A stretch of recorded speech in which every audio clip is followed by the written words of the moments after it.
I am ex-Detective Inspector Walter Henry Thompson and was Winston Churchill's bodyguard for a period of nearly 18 years. In almost any piece of film you'll see of Britain's great wartime leader, this is the man in the background, anonymous and secret. Until now, his critical role in saving the life of Churchill from a series of attacks has been hidden from the wider public. He himself intended that he would never be taken alive, and he issued direct instructions to me. I was to have his 4.5 Colt fully loaded. He intended to use every bullet but one on the enemy. The last one he saved for himself. After the war, Walter Thompson's censored book told just part of the story. His full memoirs were suppressed even by Churchill himself. Only now can we recount the number of assassination attempts on Churchill's life, many foiled by Walter.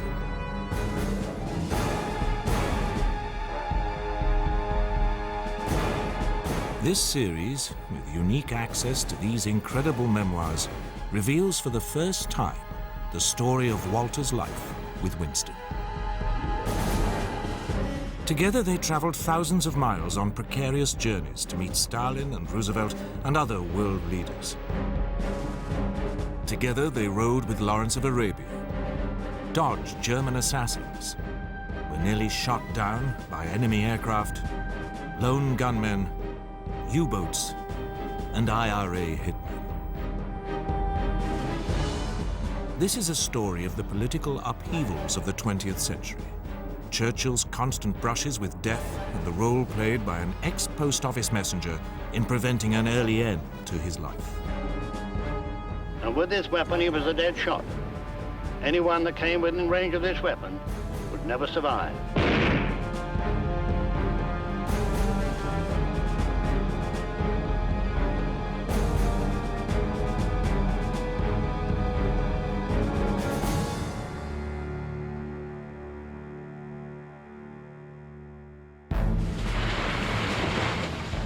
Walter and Winston had now run the gauntlet of the U-boats to cross the Atlantic in wartime. But it was the entry of the United States into World War II on the 7th of December 1941, after the surprise Japanese attack at Pearl Harbor, which brought a whole new dimension of danger to Walter's job of keeping Winston safe. For the next 3.5 years, the two men were to travel over 200,000 miles, visiting the battlefronts and attending high-level conferences. Traveling by warship, liner, converted bomber and flying boat, they were constantly risking not only accidents and bad weather, but the threat of interception by enemy aircraft or U-boat, or attack by assassins.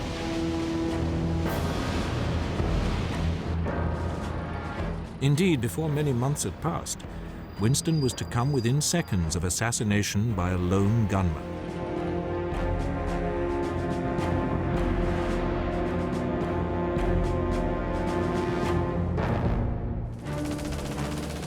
The United States was now fully in the war, not just against Japan in the Pacific, but thanks to Hitler's extraordinary blunder, in Europe as well. But the new alliance was suffering appalling hammer blows on all fronts. Another meeting of the top leadership was essential, and Winston spoke to President Roosevelt on the evening of the 7th of December. 5 days later, he, Walter, and a large party, including the British Chiefs of Staff, embarked on the battleship Duke of York. It was not an easy trip. The weather in the Atlantic was particularly bad. So much so that the escorting destroyers had to be withdrawn, and the ship, travelling very fast, belted through the seas without escort. It is easy to underestimate today just how dangerous this sort of wartime journey could be. While the ship was close to land, there was a hazard of mines. Once it was out at sea, the threat of attack by U-boat was ever present. Winston would not have forgotten that one of his World War I colleagues, Lord Kitchener, had been killed on a voyage to Russia. As the journey started, there came appalling news about HMS Prince of Wales. the Duke of York's sister ship, which had been used for the transatlantic trip to Placentia Bay only 4 months earlier. She had been sent to Singapore with the battlecruiser Repulse to deter any Japanese attack on Britain's far eastern colonies. 2 days before the journey began, the 2 great ships were spotted by the Japanese and sunk by land-based bombers. This was a hard blow for Winston to take. And when I asked him about the crew of the Prince of Wales, many of whom we knew, he replied, "I do not know." Later he mentioned some who had been saved, but he did not want to talk on the subject. He was too upset. But Winston's resilience showed through. During this journey across the Atlantic, meetings were held in the ship day after day. But at night, Winston liked to relax by seeing film shows. Several of these films were westerns, where on many occasions, many people were shot. One western film was shown in which over 12 people were killed. After it was over, Winston got up to leave, saying, "Good night, gentlemen." Then, with a little grin on his face, he added, "Now I think I will have a little peace and get back to the war." After 6 days at sea, the party landed at Hampton Roads, about 120 miles from Washington. They traveled on by plane. When they arrived, they found that the President of the United States had paid them an unprecedented honor. The President awaited us at the airport, and the 2 principals left together for the White House. We were driven there in a huge convoy of cars, and this was my first experience of the enormous protective measures thrown around the President. About 12 men followed the President's armored car, which had thick glass windows. What struck me most forcibly was when his car stopped on the way, the bodyguard would immediately line up on both sides of the car, facing outward to see the people around.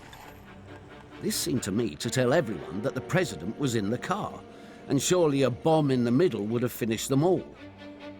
I did realize, however, that having had earlier presidents assassinated, and of course since that time the tragic death of President Kennedy, they had to take every possible precaution.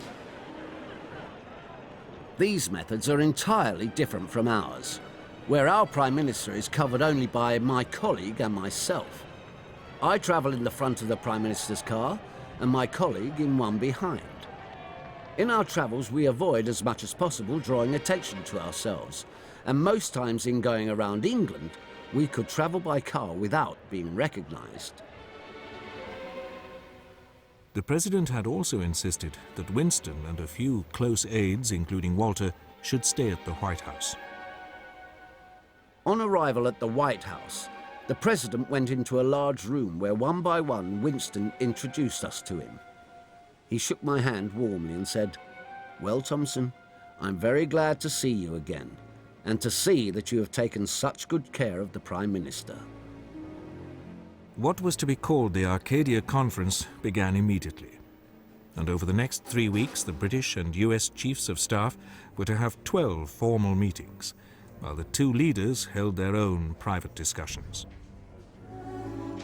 But it was also Christmas, and the British party took part in many of the White House festivities. On Christmas Day itself came an incident which touched Walter very much. In the morning, there was a knock at the door. A colored maid opened it and said, "Mrs. Roosevelt has told me to give this to you." I opened a package and found a very nice tie and small white envelope containing a message which read, "Christmas 1941. A Merry Christmas from the President and Mrs. Roosevelt." My colleague also received a similar package. We were not the only ones to receive presents, for everyone at the White House had been remembered, from the highest to the lowest. Shortly afterwards, the President and Winston went to morning service at the Foundry Methodist Church. And Walter once again had an opportunity to marvel at the security precautions for America's head of state. On Boxing Day, Winston addressed a joint session of Congress.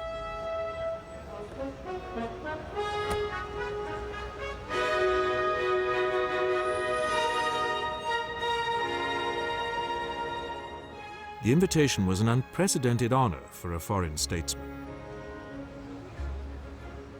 Winston rose to the occasion. In his speech, he spoke of his American forebears, and that, as an Englishman, being welcomed into the Senate was one of the most moving and thrilling moments of his life. I cannot help but reflecting that if my father had been American and my mother British, instead of the other way around, I might have got here on my own.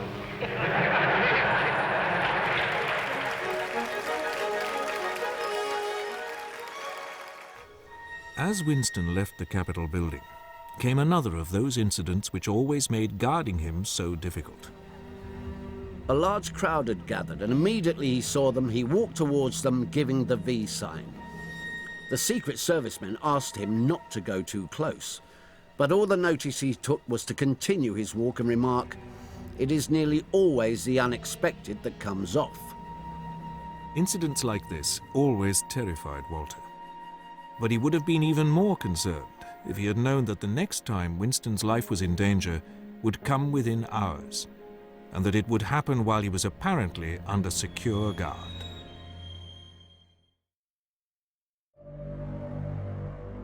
The evening after Winston's triumphant speech to the United States Congress came an incident which Walter never referred to, either because it was hushed up, even from him, or because he had been sworn to total and eternal secrecy. After at last retiring to bed, Winston got up to open a window. It stuck, and as he struggled with it, a dull pain struck him over the heart and travelled down his left arm. His doctor, Sir Charles Wheeler, later to become better known as Lord Moran, diagnosed a mild heart attack. As he put it, a slight coronary deficiency. But Winston chose to interpret it as muscle strain and refused to alter his schedule. 2 days later, the Prime Ministerial Party decamped for Ottawa, where enthusiasm rather than lurking assassins presented Walter with his main problems. The welcome we were shown on our arrival there was one of the most outstanding to be received on any of our visits to countries overseas throughout the war. Everyone wanted to shake Winston's hand, and it was quite a struggle to get him and Mr. Mackenzie King to our cars. On Tuesday, December the 30th, Winston went to the Canadian House of Commons to address the members. Here, he appeared to be very much at ease, and his entrance was greeted with great enthusiasm. As his speech got into its stride, I had, as usual, been watching his face closely, and I felt that something unusual was coming soon. A humorous look came over his face, and when he referred to the fall of France and the warning he had given to the French chiefs at that time that England would fight on, he said, When I warned them that Britain would fight on alone, whatever they did, their generals told their Prime Minister and his divided cabinet, in 3 weeks, England will have her neck wrung like a chicken. Some chicken.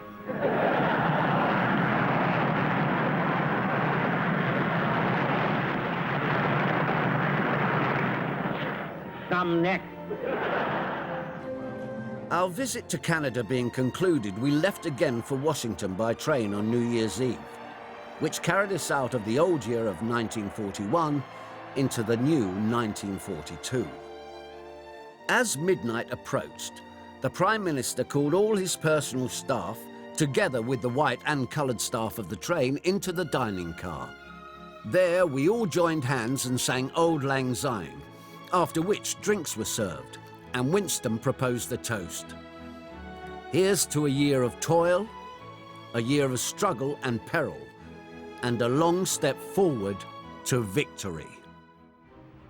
When they got back to the White House, President Roosevelt, who had no idea that his guest had suffered a mild heart attack, remarked on how tired Winston was looking and persuaded him to take a few days' break in the sun of Florida. We flew to a villa in Palm Beach, where the utmost security was observed, the press having been warned from Washington to keep away.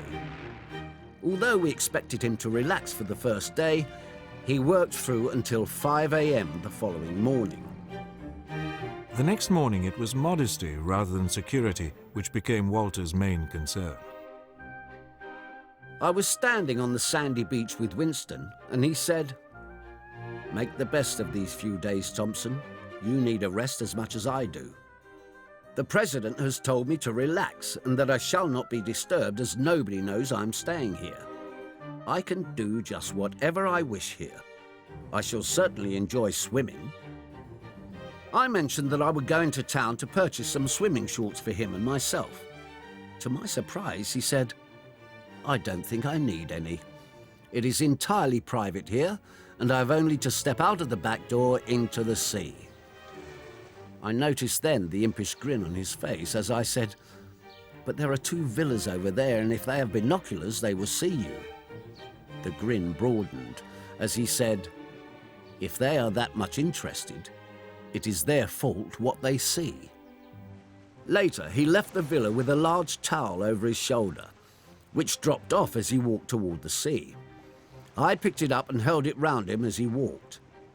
As he emerged from the water, I stepped forward again with the towel, but he was not concerned with it, though I was able partially to cover him with it. When we reached the villa, he turned to me and said, "What are you worrying about, Thompson? We are in a prohibited area. There is no one within miles of us. Moreover, there is no one in the villas you seem interested in." However, a leakage of our movements must have got out, for 2 women journalists came on to the scene. One came along the beach and persisted in asking questions of one of the Secret Service men who was in the villa.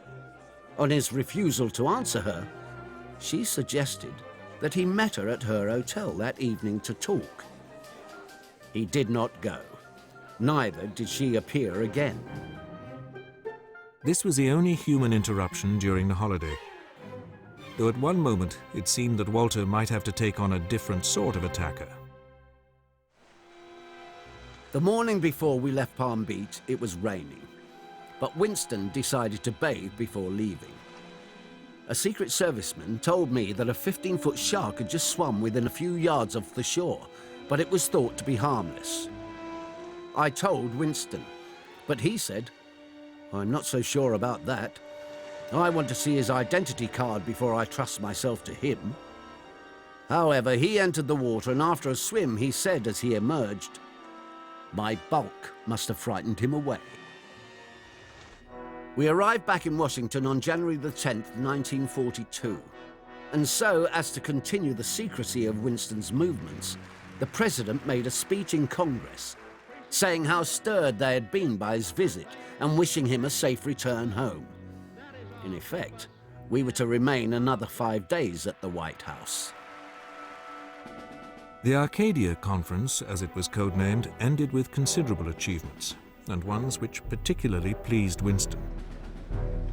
A formal command structure for the United Nations fighting the Axis powers was agreed, which gave the British, at least in theory, equal billing with the United States.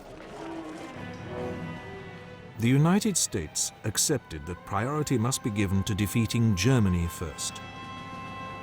And the US High Command reluctantly accepted that the first move against German-occupied Europe would be a landing in North Africa, while building up forces in Britain for an eventual cross-channel invasion.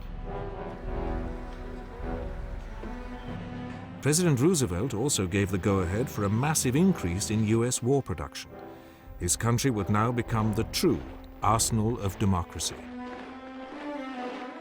By the time Churchill prepared to fly home, he had considerable satisfaction, which was just as well, for the next few months were to be among the most worrying of the war.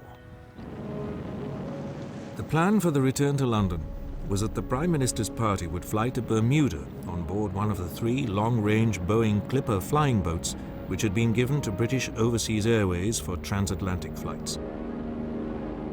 Then they would rejoin HMS Duke of York. None of the British had ever seen anything like this aircraft before. The accommodation in the flying boat was amazing. There was plenty of room for everyone.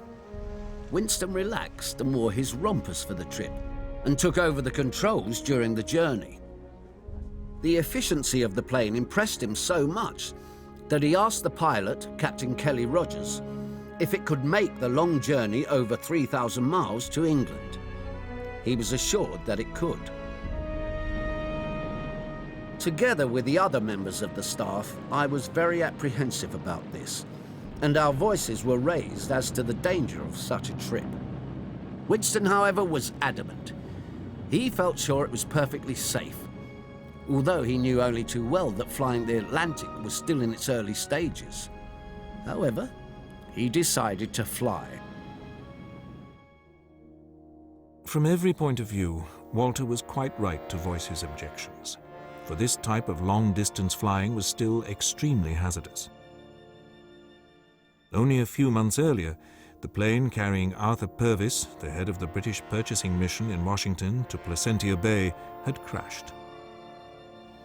And only a few months later, Brigadier Stewart, the War Office Director of Plans, was killed on his way back from North Africa. These men were important but not vital to the Allied war effort. Winston was, but typically he could not be persuaded. Then he made things even worse for Walter. As we left the government house with the governor, Lord Knollys, Winston informed me that he was going in the flying boat with a small party, and that I would go with the rest of his staff on the Duke of York. I protested quite violently, especially as I'd been told that the principal members of his party would fly. Lord Knollys was present during this discussion when Winston turned to him and said, "The inspector is very sore because he's not coming with me." "I still think it's a foolish thing to have all your eggs in one basket, sir," I replied. Winston waved his hand airily and said, "We shall be all right, and you will have a well-earned rest on the ship." Before boarding the flying boat the next morning, the Prime Minister shook hands with those going by sea. But when he came to me, it was obvious from his expression that he was not quite happy about leaving me behind for the first time since August 1939. Those of us who were left behind felt very anxious as we waited to hear news of the safe arrival of the flying boat. The Duke of York was not to sail until news of its safe arrival was given to the captain. The news came through the next morning, but Walter was later appalled to discover that the flight had not been without a major scare. Winston had woken to find the flying boat in thick cloud, and the pilot uncertain of his position. Fortunately, he decided to head north, for had he held his course for another 5 or 6 minutes, they would have flown into the German anti-aircraft guns defending Brest. It was a double escape, for British radar had picked up what appeared to be an enemy bomber, and fighters were scrambled to shoot it down. In the thick cloud, they were unable to locate the flying boat, and it got through all right. It was fortunate that Walter was unaware of this as he sailed back on HMS Duke of York, for Winston had become an enthusiast for air travel, and many more dangerous flights would soon follow.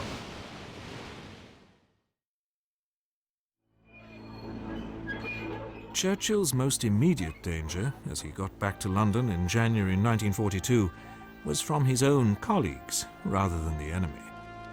Winston's homecoming was not without incident or embarrassment.